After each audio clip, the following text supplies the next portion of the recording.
Pronto. Então, assim, o que eu estava falando para vocês é o peritônio, tá? O peritônio, ele é uma membrana, tá? Que reveste todo o intestino. Então, a aplicação de contraste para ver peritônio precisa ser por fora, precisa ser por cima do abdômen. Então, ele tem que é feito uma incisão, tá? Aqui, uma pequena incisãozinha, onde a gente coloca uma agulha bem grandona, a gente, o enfermeiro, né? Coloca uma agulha bem grandona assim, ó, e ele entra, perfura, vai até mais ou menos a parte do peritônio, passa toda a parte muscular, pele, músculo, até chegar ao peritônio. Ali é jogado, é ejetado o contraste. Então, esse contraste que é ejetado é exatamente o intracavitário. Tá? Ele é ejetado por cima. Deixa eu colocar aqui para vocês verem o slide, né? Ele é colocado exatamente por cima do abdômen do paciente.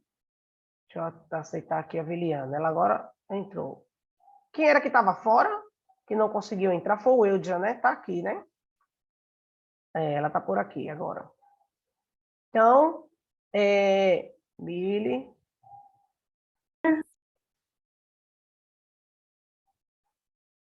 Não entendi, colega. Você perguntou alguma coisa? Alguém falou alguma coisa? Não, né? Acho que não. É. Pronto. Então é colocado esse contraste, é aplicado esse contraste na parte externa da cavidade externa do abdômen, exatamente para a gente ver o peritônio, tá? O peritônio, ele é uma membrana serosazinha que fica por toda a região abdominal do paciente. Às vezes o paciente ele está com a complicação no peritônio. E aí, para se ver peritônio, a gente precisa utilizar o contraste. E esse contraste é o contraste intracavitário. Tá? Todos os contrastes intracavitários, ele é colocado, ele é ejetado por fora.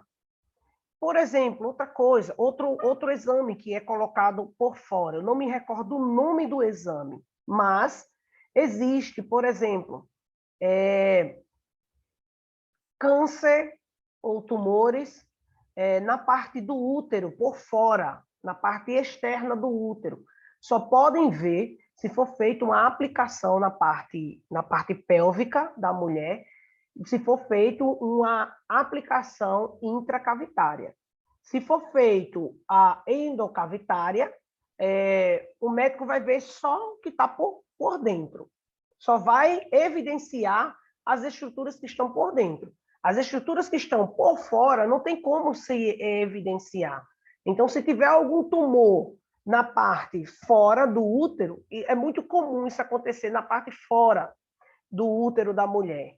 Então, às vezes, a mulher tem um câncer fora do útero. Eu até tive uma colega minha, que ela faleceu, acho que faz uns 2 anos, mais ou menos, e ela teve câncer no útero, só que na parte de fora.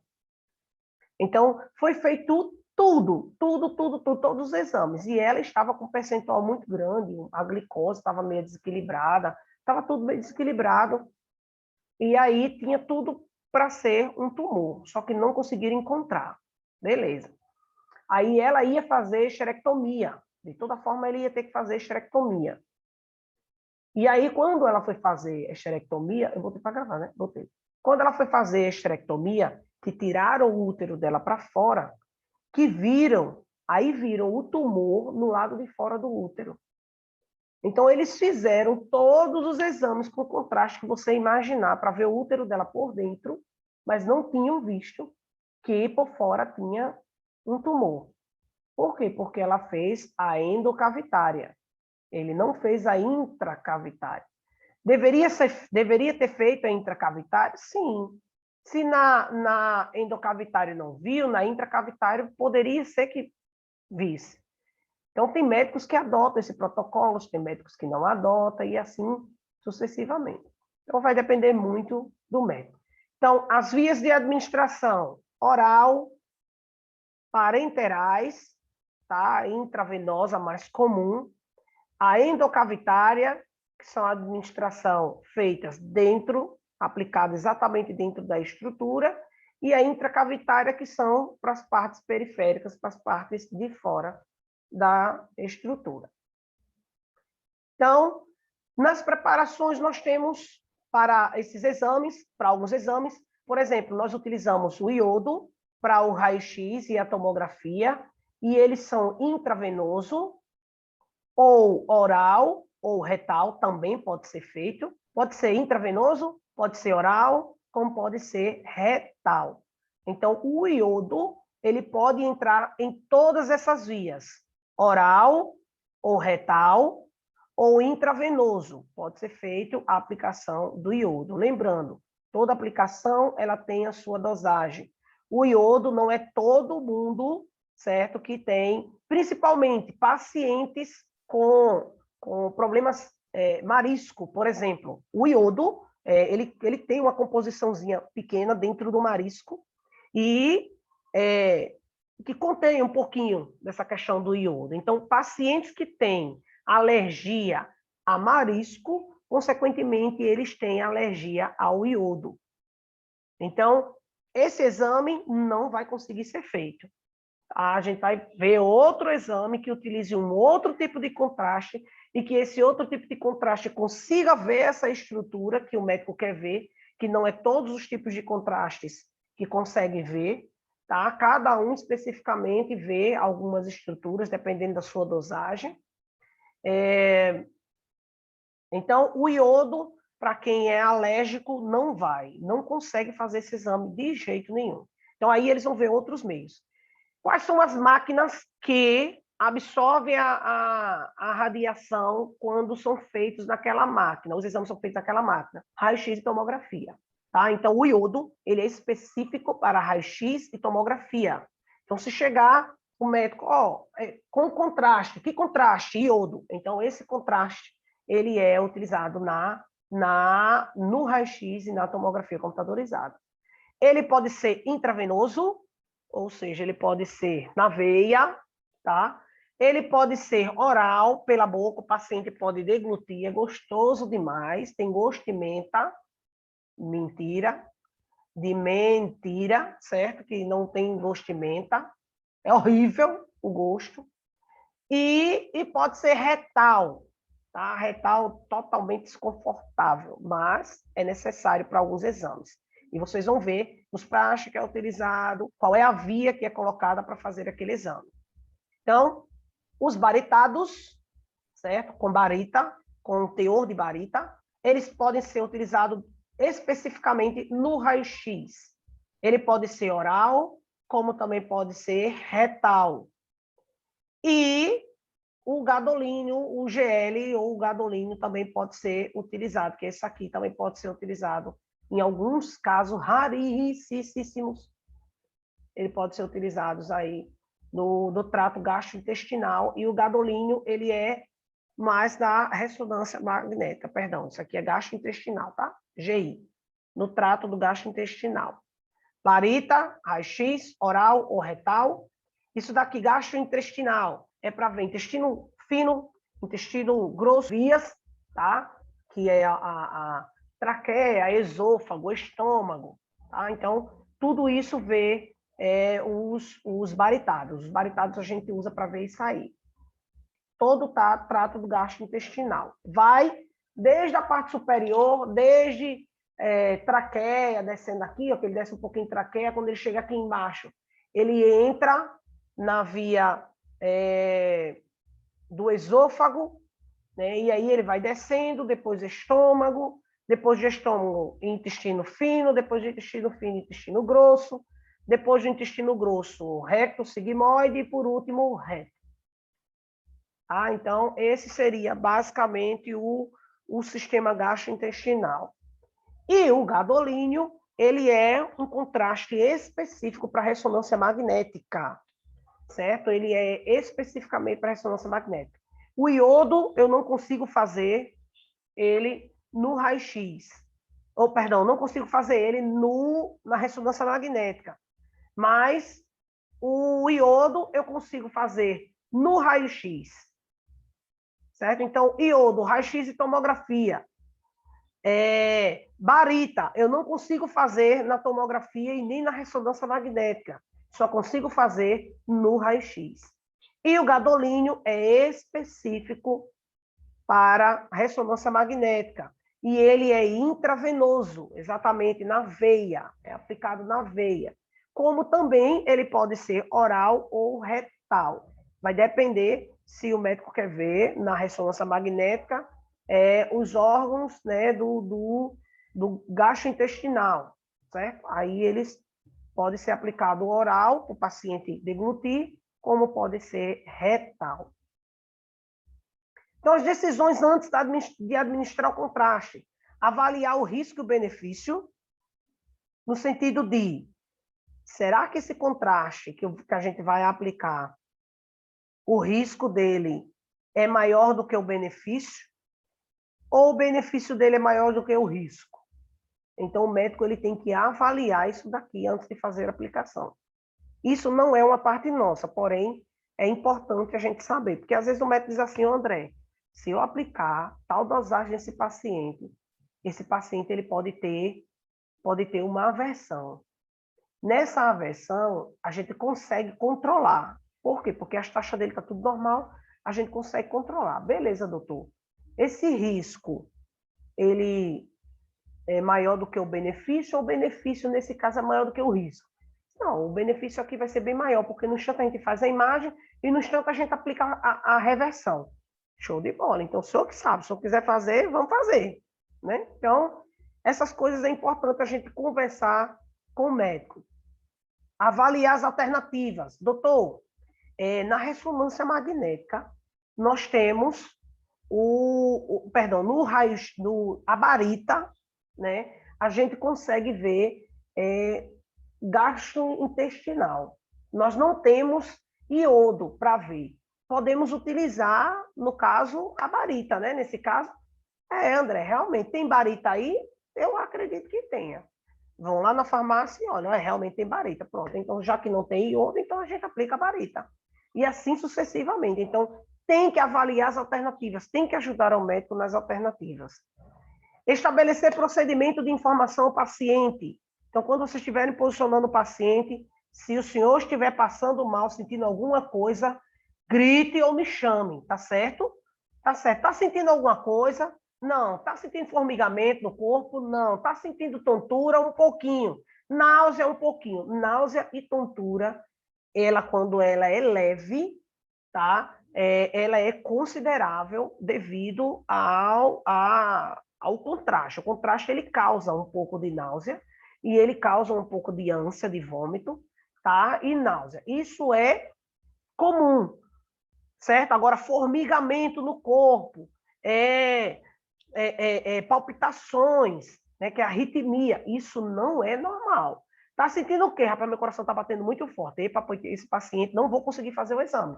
Não vou fazer. Chama logo o enfermeiro, olha, o paciente está com palpitação. Vê ali, vê como é que está a saturação do paciente, afere a pressão do paciente para ver como é que está. Tudo isso a gente precisa prestar atenção. Certo? Os cabas lá jogam o paciente lá de todo jeito e a gente que se vire. Um Deus nos acuda para sempre, mas não é dessa forma que deve ser. Porém, é o que nós temos, infelizmente, tá? Então, sempre mostrar e falar para o paciente como é que vai ser feito. Olha, é o seguinte, antes da aplicação, a gente vai fazer um exame, a gente vai fazer 2, a gente vai fazer 3, a gente vai fazer 5. Exame no senhor, um em pé, um deitado, um de banda, um em ortostase, um em decúbito. A gente tem que explicar todo o procedimento antes da aplicação. E explicar, olha, caso o senhor sinta alguma palpitação, caso o senhor sinta formigamento, tontura muito forte, caso o senhor sinta alguma coisa, algum sinal, o senhor tem que me falar, tá bom? Então, na hora que a gente estiver iniciando, quando ela estiver aplicando, o senhor já tem que ir dizendo para a gente, o senhor ou a senhora, né, o que você está sentindo, tá bom? Beleza. E aí começa a fazer o exame. E sempre conversando. Tá sentindo bem? Tá sentindo? Tá com tontura? Tô não. Tá com ânsia de vômito? Tô. É normal, viu? É normal a ânsia de vômito. Mas está sentindo mais alguma coisa além disso? Não, estou sentindo nada além disso, não. Estou bem. Pronto. Então, Zé Fininho, como diz o ditado, e tudo certo, tá? Então, determinar previamente a política de complicações. Por exemplo, se esse paciente, a gente sabe que possivelmente ele possa ter uma aversão, toda a medicação para fazer a reversão tem que estar dentro do setor, tá? Tem que ter resfribilizador dentro do setor, tem que ter aferidor de pressão dentro do setor, tem que ter as medicações para fazer a reversão dentro do setor, tudo isso tem que ter dentro do setor. E como é que vai ter quando o enfermeiro for deixar lá as coisas, dizer, cadê as coisas? Vai lá, olha, aqui tá certo, o restabilizador tá aqui, que é aquele, o do choque, né, que dá o choque. Tá aqui dentro da sala, beleza? Deixa eu ver, as medicações tá aqui, o soro tá aqui, beleza? Tá a mangueirazinha para fazer, colocar no paciente, caso o paciente tenha ter uma reversão, tudo bem, beleza, pronto, tá tudo ok. Beleza, podemos começar? Podemos. Pronto, a gente vai e começa, deixa tudo lá dentro da sala do raio-x, ou da tomografia, ou da ressonância magnética, deixa tudo lá dentro da sala, tudo prontinho, porque se tiver algum moído, a gente tem como reverter. Então, determinar previamente essa política de complicação é importantíssimo. Por quê? Porque quando o paciente ele vem a ter uma reação, essa reação para ela virar uma complicação é muito grande, é muito rápido. Então, sempre prestar atenção no paciente, prestar atenção se o paciente está se tremendo, prestar atenção se o paciente está com o coração, se está... O que foi que aconteceu? Às vezes está formigando. Ah, estou sentindo meu corpo formigando, não estou bem. O paciente não está bem. Então, o paciente está tendo complicações. Então, nesses casos, a gente precisa agir, ser ágil, tá? Nessas complicações. Então, prestem muita atenção nos sinais que o paciente ele pode trazer para vocês na hora que está sendo feita a aplicação desse contraste. Acho que alguém falou comigo, não sei se foi por aqui, deixa eu só ver aqui, não? Alguma dúvida, minha gente, dessa parte que eu estou falando para vocês? Vocês têm alguma dúvida? Não, por essa parte não, tá tudo certo. Não, até agora não. Pronto. Vou continuar, viu? Deixa eu só beber um cadinho aqui, porque o negócio está difícil.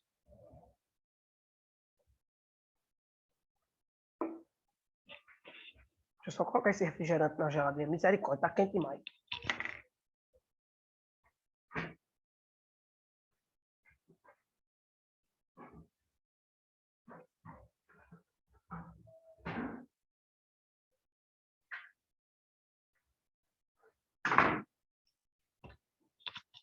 Então vamos lá, vamos seguir.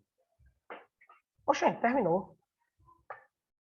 Era só até aqui. Avaliar riscos, benefício, alternativas. Pronto. Eu quero que vocês façam uma pesquisa. Anotem aí a pesquisa que vocês vão fazer. Anote aí. Vocês vão... Deixa eu fazer melhor. Deixa eu copiar, porque aí o pessoal que for nos assistir, eles vão ver. É isso que eu ia dizer. Copia aí que a gente tira um print aqui. Eu vou copiar aqui. Peraí, vou colocar aqui no slide para vocês fazerem, tá? Eu quero que vocês pesquisem. Vou falando aqui e explicando para vocês. Vocês vão fazer uma pesquisa. Vou botar aqui, pesquisa.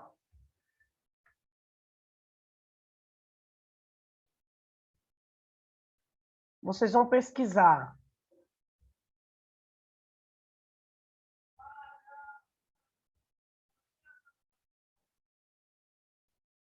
Deixa eu ver aqui, viu? Todos os exames que utilizam os contrastes abaixo. Ou seja, epa,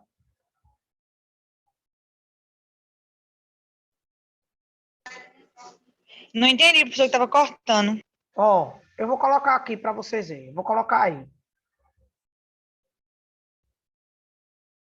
Vou colocar na tela para vocês verem, tá? Só um minutinho. Tá ok. É melhor. Eu vou colocar porque aí qualquer coisa vocês tiram um print também e envia para os colegas.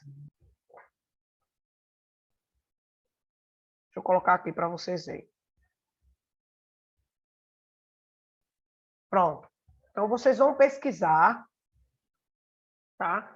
Todos os exames que utilizam os contrastes. Contraste de iodo, contraste de barita e contraste gadolínio.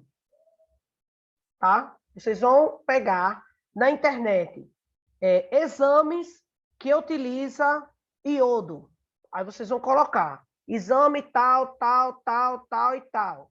Exames que utiliza a barita. Exame tal, tal, tal, tal, tal. Exames que utilizam o gadolínio. Tal, tal, tal e tal. Certo? Vocês só vão pesquisar sobre isso. Porque na sala de aula eu vou falar sobre alguns desses exames. Tá? Não vou falar de todos os exames, vou falar dos principais, os exames mais principais. Mas aí é interessante que vocês saibam quais são os exames, tá? Que vocês vão conseguir ver com o iodo, vocês vão conseguir ver as estruturas, quais são os exames que utilizam a barita e os exames que utilizam o gadolínio, certo? Essa pesquisa vocês vão fazer, vão deixar no caderno de vocês, eu vou corrigir novamente na sala de aula. Eu acho que tem uma pesquisa. Eu passei mais alguma coisa em sala de aula? Eu acho que eu passei uma pesquisa em sala de aula, não foi? Ou Passou. não? Passei? Passou.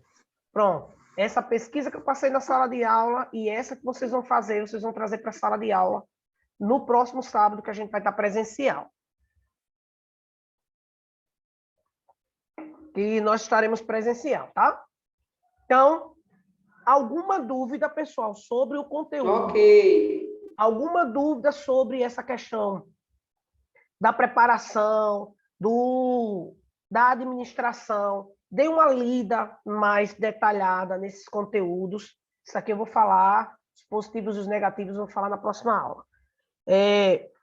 Dê uma lida nessa questão dos insolúveis, hidrossolúveis, a classificação, os meios de administração. Vocês vão ver que quando vocês pesquisarem cada exame, ele vai estar dizendo lá, é o iodo. O iodo, ele é esse tipo de exame específico, ele é do raio-x. E esse exame específico, a aplicação dele é endovenosa, é intravenosa, quer dizer, não, é oral, não, é retal. E vai ter, cada um é específico, cada um tem a sua via de administração. Tá? Vocês vão ver isso nos protocolos, que é o que eu vou passar a partir da semana que vem. Deixa eu dizer aqui outra coisa para vocês. O dia da nossa... Até quando vai a nossa aula? Deixa eu ver aqui, viu? Que o coordenador mandou para mim. O cronograma de aula, né? A nossa aula vai até dia 4/9. Ele não bate, não. Dia 4/9. Só Nós estamos em... Hoje é 20... Eu como sem frango, eu como puro. Eita, alguém abriu aí o Eu áudio. Eu gosto também de feijão. Hoje é 21. Certo? Nós temos uma... O que, professor? Dia 4/9, né? Tá mês 8. Nós só temos 2 semanas só. Esse é o... Nós temos essa semana que vem, que é a presencial, e a semana do dia 4, que é a que a gente vai finalizar. Então, o que é que eu vou fazer? Dia 28, eu vou passar todo o conteúdo, todo o restante do conteúdo de contraste, tá? Principalmente os protocolos. Eu queria poder fazer posicionamento com vocês, mas eu acho que não vai dar tempo, não. Um dia só? A não ser que o dia 4... A não ser que o dia 4 Eu vou ver com a Nayana se tem como a gente vir da aula dia 4. Porque aí a gente vindo dia 28 e dia 4, dia 4 eu faço uma prova online, com vocês e dou uma aula prática a vocês lá na sala. Depois da aula prática, eu disponibilizo para vocês. Depois da aula prática, eu disponibilizo para vocês o link para vocês fazerem a prova online. Eu acho que é até melhor, né? Eu vou ver com a Nayana se dia 4 ela tem como vir. Porque aí eu estou indo com ela, né?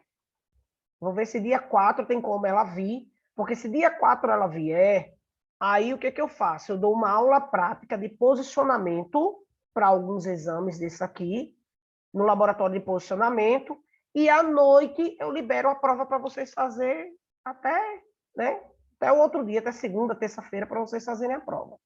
Vou tentar conversar com a Nayana para ver se a gente esquematiza isso aí direitinho. Para dia 4 a gente está presencial e dia 20 Ok. dia 4 e dia 28. Dia 28 nós já estaremos presencial, mas dia 4 eu vou conversar com ela, no dia 28 eu já dou a resposta a vocês. Tá bom? Alguma dúvida, minha gente, sobre o conteúdo?